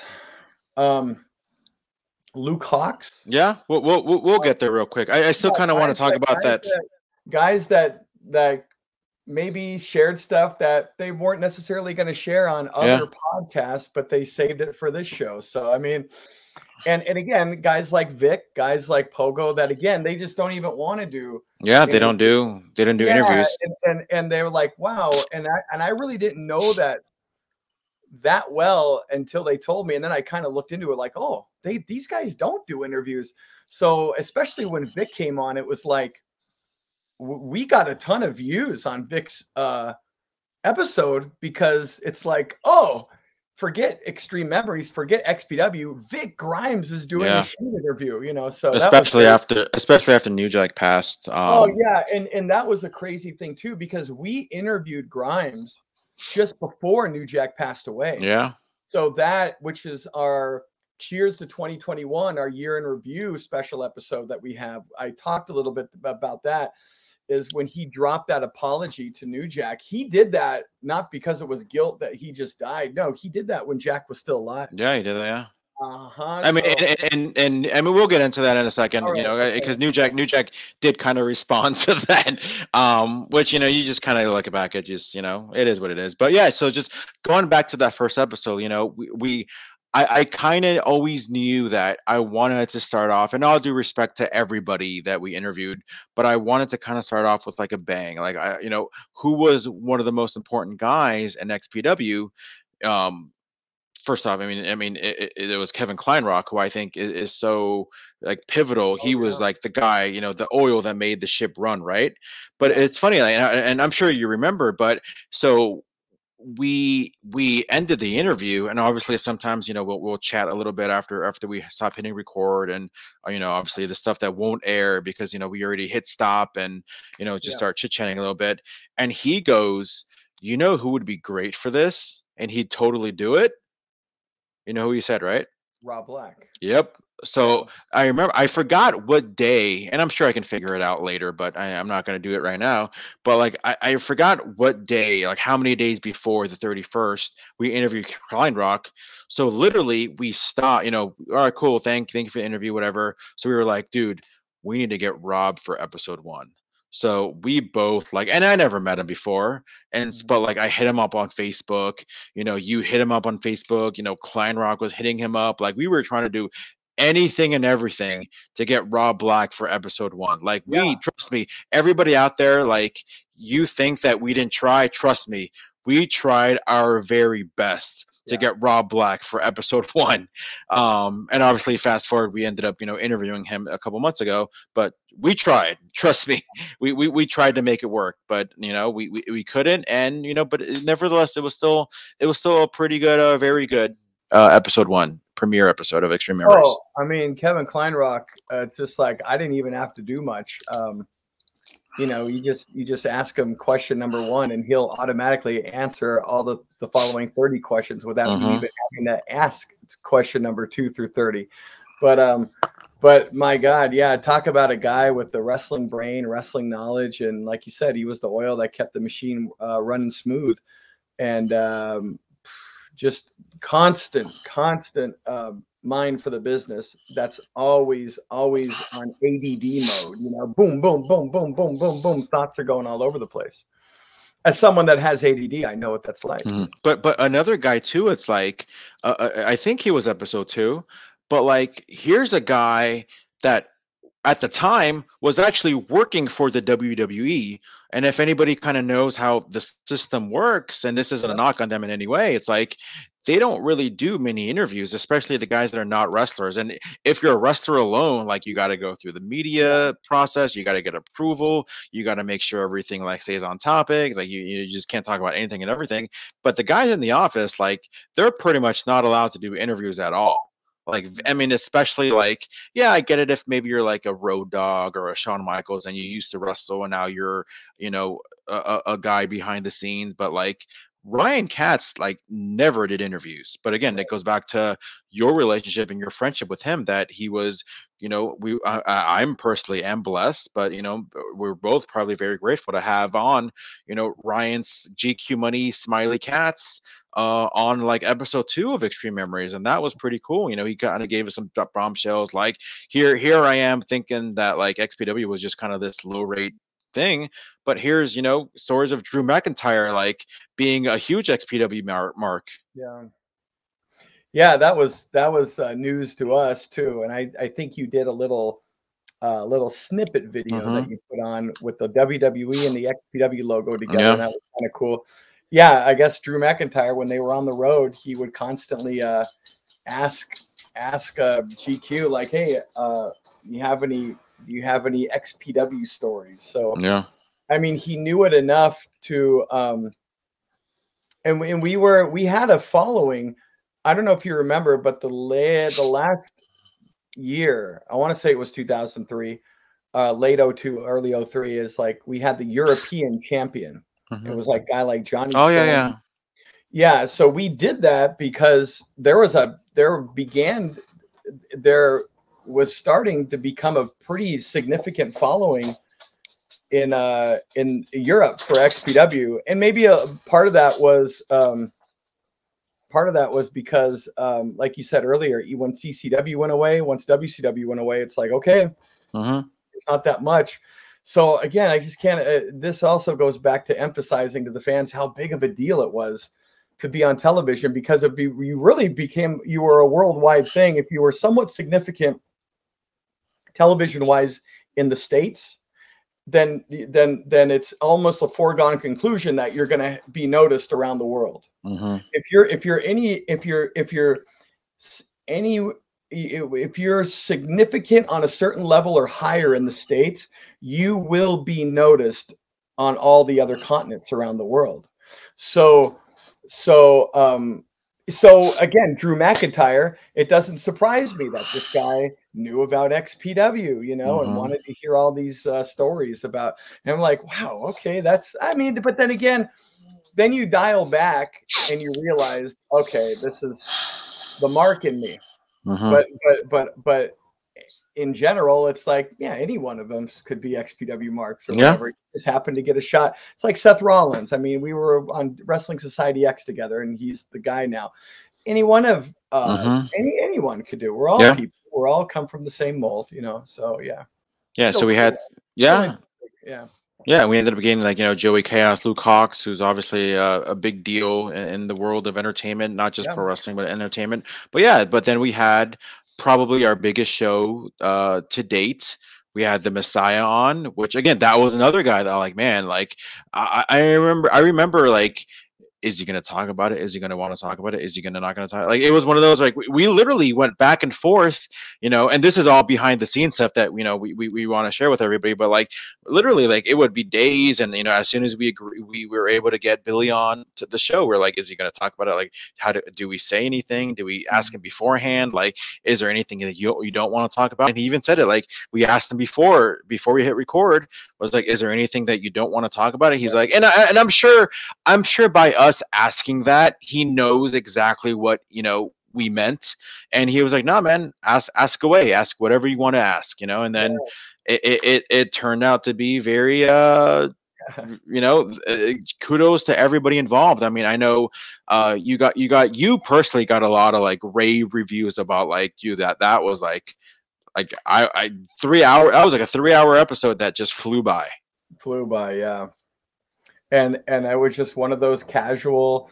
I mean, this is a very special, our 2-year anniversary, spectacular here. I'm dressed to the nines, trying to be at least, but that was just another day with another t-shirt on. And I remember I was a little groggy. It was a little bit earlier at that interview, and it was like, but it was just candid. It was just relaxed, and it became just shooting the shit about 2 guys that worked in the same place, and just kind of reminiscing about that on those moments that we were together and separate, you know, and sharing our stories. And it just became a cool interview. And I think it was it worked because, again, we were familiar with one another, and we were there together, you know. And it was because of that, I look back at that episode, and it felt like there was an ease throughout that I don't even think maybe either one of us really realized at the moment. But then when you look back on it, like, oh, we were just casually shooting the shit about our own experiences in a job that we shared a common interest in with two totally different positions, but we were there together, you know? Yeah, that was like just being in awe of that interview. Like that was great. Another one was like Sabu. Like that was just another guy that we were like. I mean, I know I was a little nervous about it. It's but another guy that I was kind of like, and it just kind of showed me like I can never be too sure until we hit end broadcast or stop recording. And I was pleasantly surprised, and not to say he's a bad guy, but like Sabu was another one where I'm like, I was so nervous, like, oh my god, are we gonna get the interview? Like, we got him scheduled, is he gonna show up? Like, and it's one of those where I'm sure like maybe other people never had a doubt, but it like the previous experience kind of got me a little salty, and Sabu is like, you know, top tier, while this other guy wasn't. And I'm like, so okay, so like, but everything worked out perfectly fine with Sabu. It was one of, if not the last interview that we, unfortunately, with Super Genie. So we were able to. That was her, from what I understand, that was her last public appearance anywhere. So that was good. We got to hear from both of them, which was very pleasant. Yeah, and some other. Sabu was the first interview with this thing, the banner right there. And so yeah, we got to hear another guys, like you mentioned, Pogo the Clown. He was another guy that we had scheduled a couple times, but sometimes things would happen, and we never doubted that he would come on again. We never doubted that we weren't going to get him at some point. But that just goes to show, like, people wanted to make it happen. It's not like people were trying to flake on us on purpose. Like, no, like people wanted to talk about their experience in XPW. Obviously it says a lot about you. People wanted to talk to you, and you just have maybe a way of making people feel comfortable as well. Thank you. So yeah, I mean, it was right. But by the way, that was an uncomfortable silence. And we had some other guys too, and not that I need to defend anything, because I just don't. But the thing about this show is XP, like I mentioned earlier in the episode, that pro wrestling isn't just about the wrestlers, right? There's so many moving parts that goes along with a promotion. And so we wanted to talk to not just the wrestlers, we wanted to talk to the referees, we wanted to talk to the announcers, we wanted to talk to people that were training at the XPW school. We wanted, there were so many aspects of pro wrestling and XPW that, like, we're not just here, because I've seen a couple of comments about, like, why are you interviewing this guy, like, oh, you must be running out of guests. No, we're not running out of guests. When I truly started this show, I really wanted to grasp, like, I didn't want to have any hole missing. Like, there are so many, like, pieces on the board that I literally want to talk to everybody, because everybody has such a unique perspective about XPW. Like, if you notice, like, no two interviews are the same. Everybody has their own unique vision on what this is. When you ask that question at the end of every episode, the legacy, like, everybody has their own unique vision and perspective about the legacy, and I think that's what makes this show so unique. We're not just here to talk to the Chaoses and the Messiahs and the Rob Blacks. We want to talk to guys that were training, in the asylum. We want to talk to, guys that maybe were a little forgotten, because there were some of the guys that, like, we've interviewed that, like, I don't remember at all, like, nothing whatsoever. But then, as the interview goes on, you're like, oh wow, like, I didn't know this guy was so important in XPW, so and that was important to me too, because a lot of these guys, there's a few guys that we haven't had on the show yet that were, let's say, tech guys, camera guys. And like you said, we had Asylum, the pro wrestling, the XPW training center, which was known as the Asylum. All the students of the Asylum on.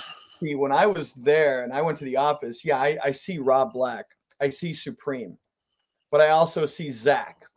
I also see Eddie Carnage. You know, I see we're all together. We're all together.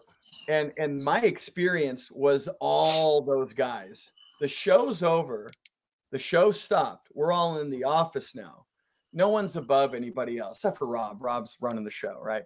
But ultimately, like once the cameras are off, once the live show's over, once the TV cameras are off, then everybody's just the same back there. And that is what the experience of backstage XPW was. It wasn't just Billy, Joey, Lester, Dynamite D, Jimmy. It was those guys as well as Devin, Siderman, Marvin, frickin' Zach, Low-Key Steve, and everybody in between.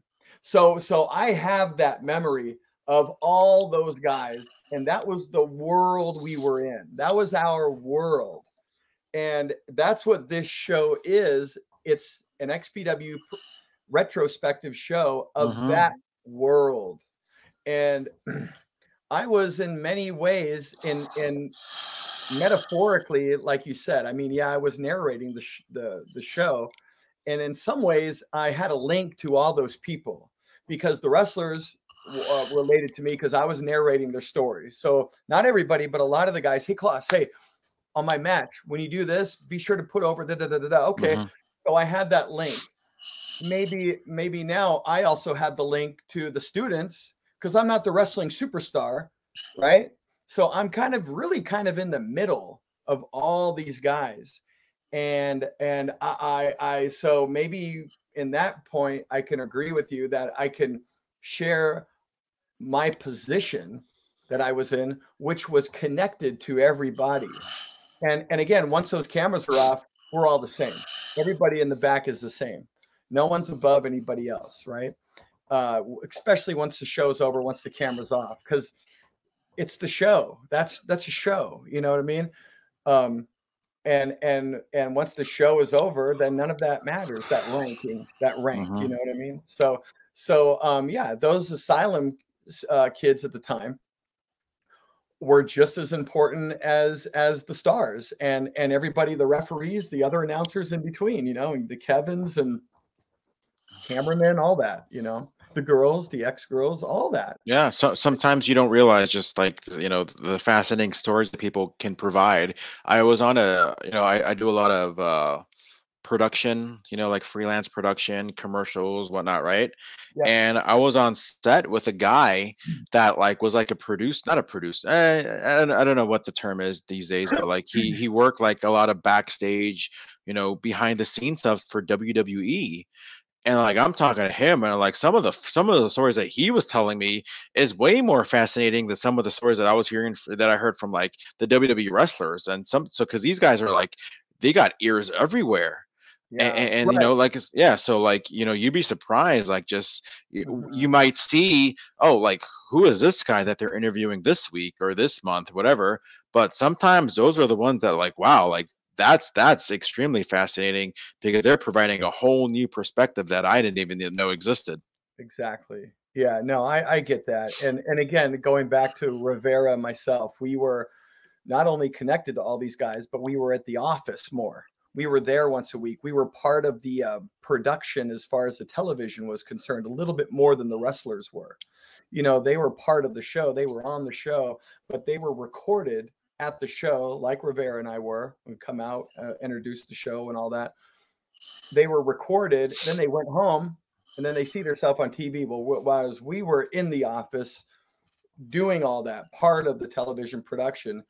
And in the meanwhile, we were in the office. We were kind of experiencing this weird, wild, wacky world of Xtreme, you know, like, you know, and different times back then for sure, you know, but that is because times aren't like that anymore. Times aren't as extreme as they were back then. I think that's one aspect of this show that became kind of popular because there's kind of an intrigue, folklore, and almost a hunger for the stuff that's not allowed anymore. You know what I mean? So people are kind of like, oh, that's what happened, you know? And I think that's was one of the driving forces of this Xtreme Memories show coming out in today's climate, you know. I know one of the things too that I wanted to talk about before we wrap everything up in a little bit was, so we started this in like 2020, right? July, summer of 2020, and I thought it was 60 minutes, or was it 2020? Oh, different. That's a different 2020. That's different, yeah. So I can't remember as far as when, but you know, Dark Side was a thing, right? And they started a couple, like I said, they had great episodes. And so in the middle of like right after season 2 ended, they kind of went on Twitter and said, "Hey guys, what do you want to see for season 3?" And I mentioned this earlier, but a lot of people were responding, "Dude, you got to do an XPW episode. You got to do, you know, just something on XPW. You know, there's so many stories there. Just the Rob Black Messiah, everything of that. You know, that can be an episode alone."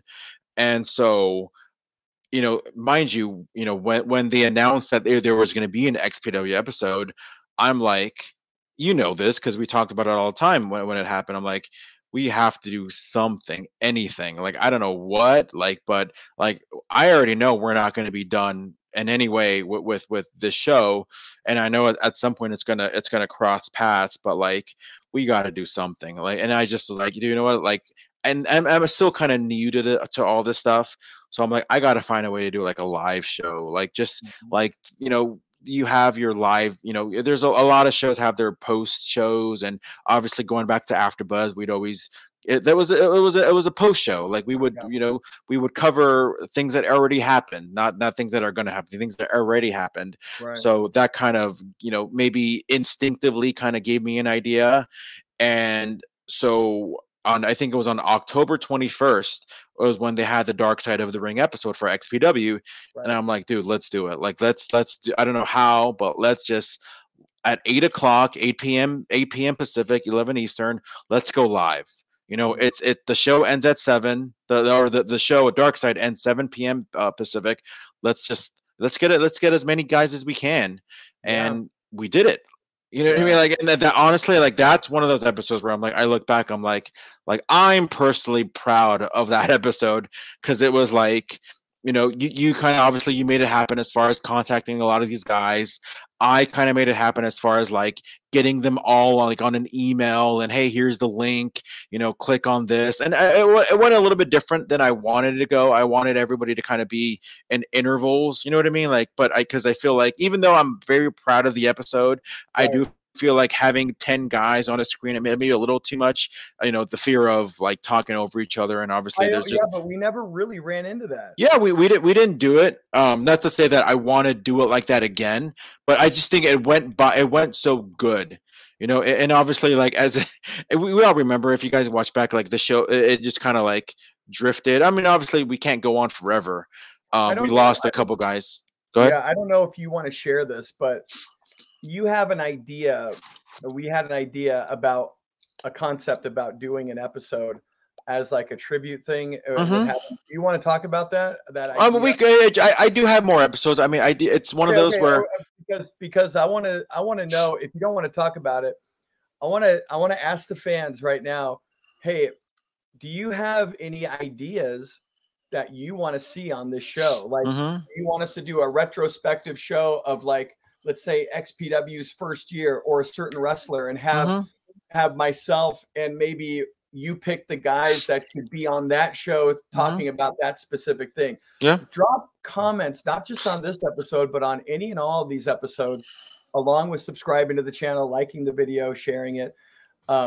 Throw a comment down as far as like what you would like to see us do. Like, because this is like our third special episode. We had the, well, maybe 4. I'll count the 2 Riveras. That was a little odd. We had the 2 Riveras. We had the Dark Side of the Ring post show, and then we also had the 2021 year in review show, which was basically a best of. And now this episode is kind of like the 4th special episode. It's a pretty they're very unique. You don't really see these kind of episodes like you're not going to see me on camera at all anymore. Even though I know Rob Black, that's what Rob Black wanted. Hey, I want to see George Hermoza on camera. He got his wish, man. Well, speaking of that, I want to talk to you now, George, a little bit about speaking of you being on camera. And I just want to ask this really quick before you wrap. You say you don't want to be on camera anymore. Maybe you're talking about this particular series, but what's the deal, man? Because the fans of the Wrestling Chatter YouTube channel, not just of Xtreme Memories and our new show, Cali's Finest, but all these other shows in the beginning, we saw you on a lot of these episodes, on a lot of these different shows. You and Coachman, you and Eric Bischoff, all this. Now, when I hear you say you don't want to be on, I know what you mean. But for the fans that have seen you so far on those early days of the Wrestling Chatter YouTube channel, what's that all about? Why has there been a change? What do you mean by so when I first started this channel, you know, and again, going back to what I said earlier, I want to be ESPN. Like I want it to be just a little bit of everything. I don't want to just be one kind of, like, you don't see just one sport on ESPN, right? You see like a lot of different sport, a lot of different analysts, you got a lot of different things. And I've always much enjoyed like the point, counterpoint, hot take, debate kind of show. So a lot of those early Wrestling Chatter shows were a lot of those. It was a lot of like, hey, who do you think is the best intercontinental champion of all time that never went on to be world champion? Or who do you think the best tag team of all time is? And just really speak from an analytical aspect and standpoint from it. And I think that that's where I kind of shine the most, is when I can speak. I can drop the favoritism, because, you know, we all have our own favorites, but I don't want to talk to who's your favorite of all time. I want to talk to more of an analytical perspective when it comes to pro wrestling. So if we ever, which we will, but when we go back to that on the channel, yes, I will, you know, show my face a lot more, because that's where I think I shine. But, you know, XPW ain't about me. You know, it's about you, and it's about you know, all these other guys. And you know, so that's why it's not that I'm not going to show my face again. I'm not going to show my face again on the show, because I have no reason to be on an XPW show. You know, I said my history with it. You know, I went to a couple shows when I was younger.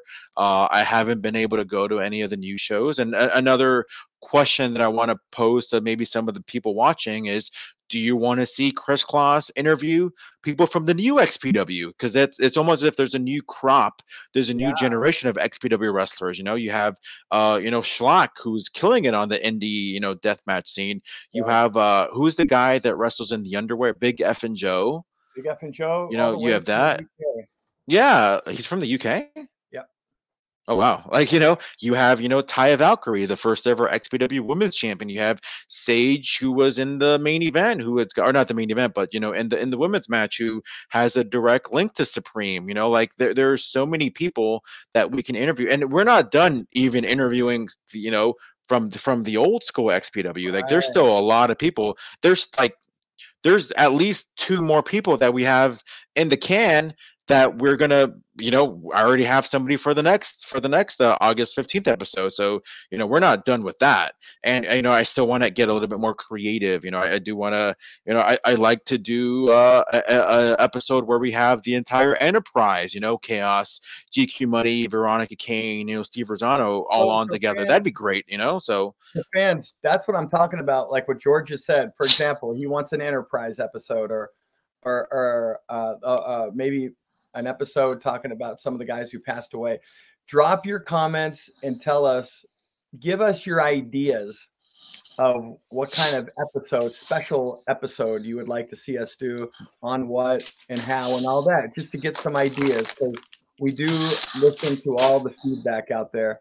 And again, take this opportunity to say thank you. Thank you for subscribing. Thank you for thumb upping, liking it, and sharing it, really.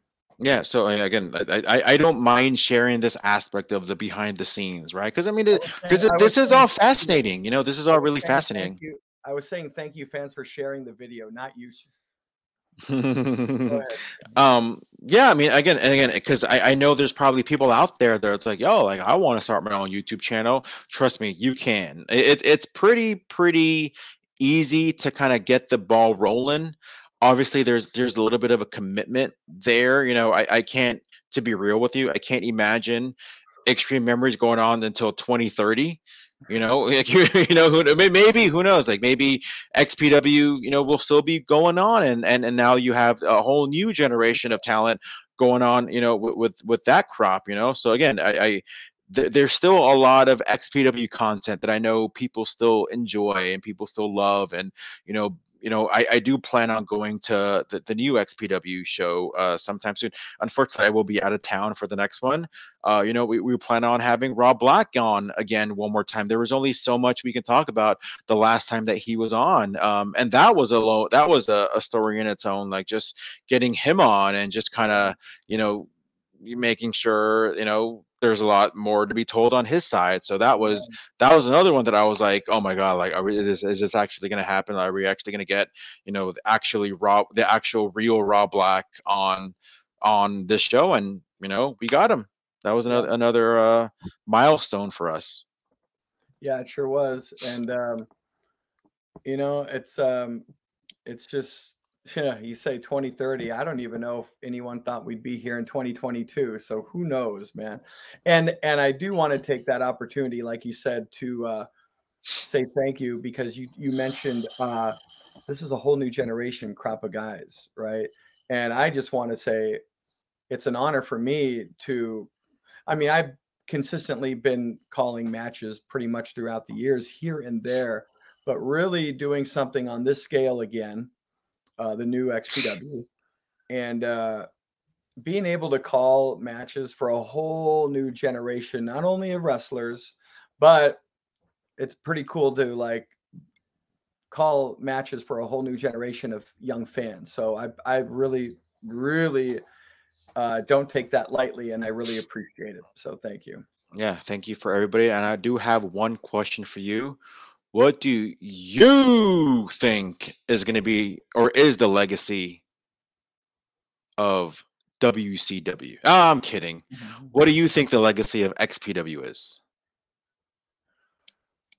Okay, I've asked this question many times, and I've got a lot of great answers and different answers, but I will say the legacy of XPW ultimately comes down to